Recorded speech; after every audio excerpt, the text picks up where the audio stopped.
About 5 years ago, a 24-year-old mentally ill man by the name of Brandon Bethea was being held at Harnett County Detention Center in North Carolina.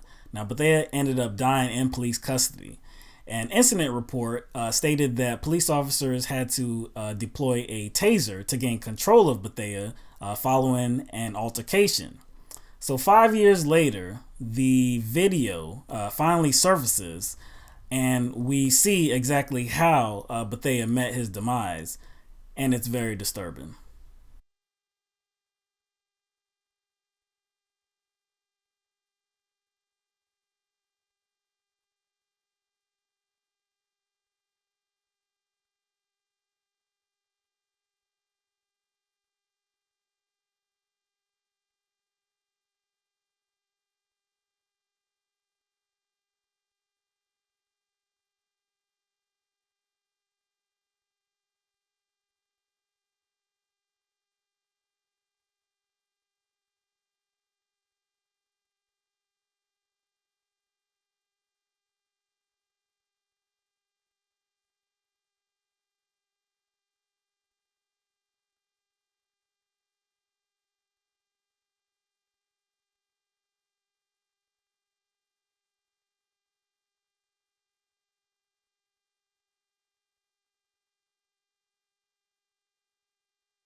So it took 5 years for that video to surface?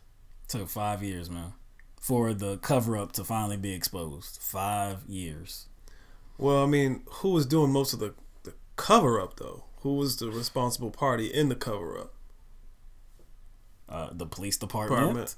Yeah, I mean, I would think the district attorney had to know something about this. Now, if they had to, I guess, employ some tactics to gain control of him. Right. All right, that's fine. That's cool.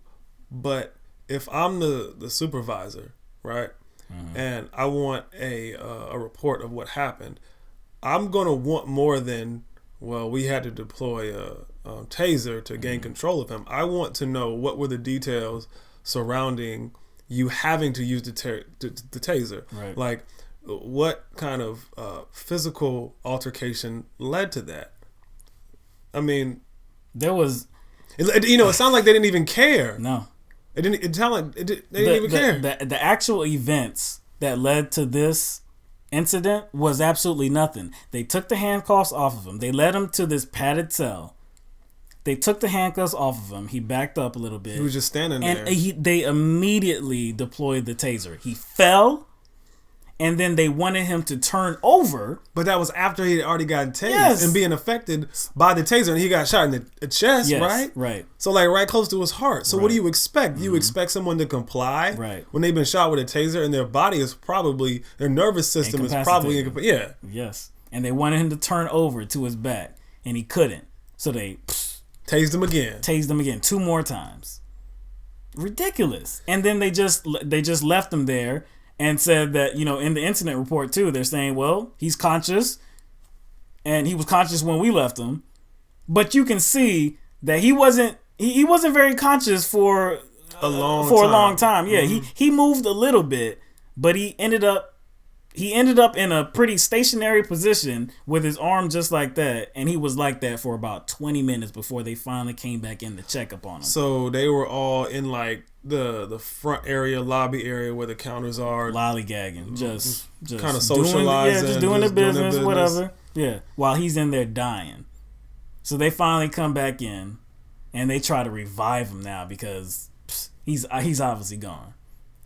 They try to revive him after 20 minutes. Yeah, and this is just, man, that was hard to watch.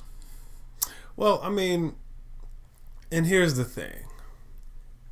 Because it happened at a prison, to a prisoner, right?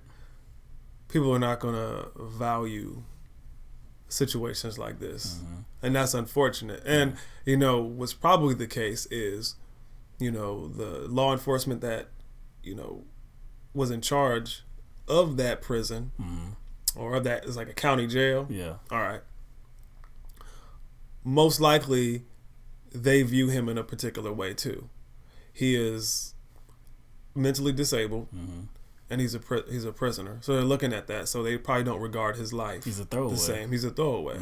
And so when you see all them kind of just like treating it like it's like whatever. Yeah.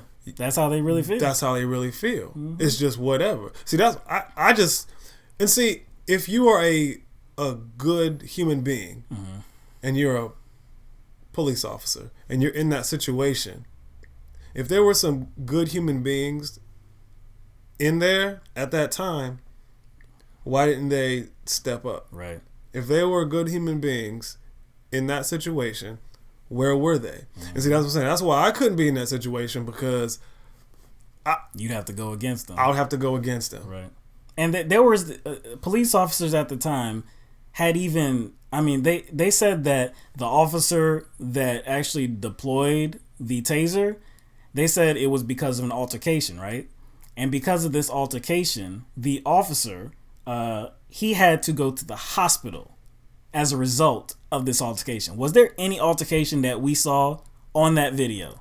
The only altercation that I saw was him pulling the taser was the one out. They made. Yeah, and deploying the taser. Another case of police officers escalating the situation. Maybe he sprained his finger or something.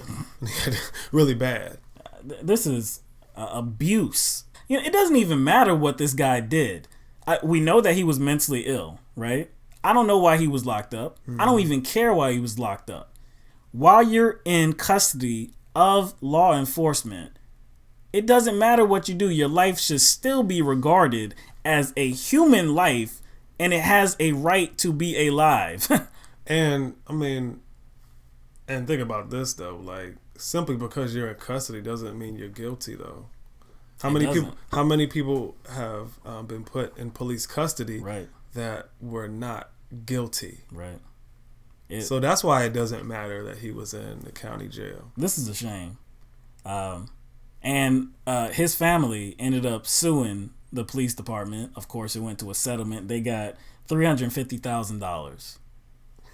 I don't think that's anywhere near enough. And they didn't have to sign a non-disclosure agreement. Yeah. I'm glad they got their settlement, but I don't like the fact that they have to keep the lid on the cover. Exactly. I don't like that. I'm glad they got their settlement, but I just don't like that, because to me, all you're doing is encouraging this to happen again. More corruption, more abuse.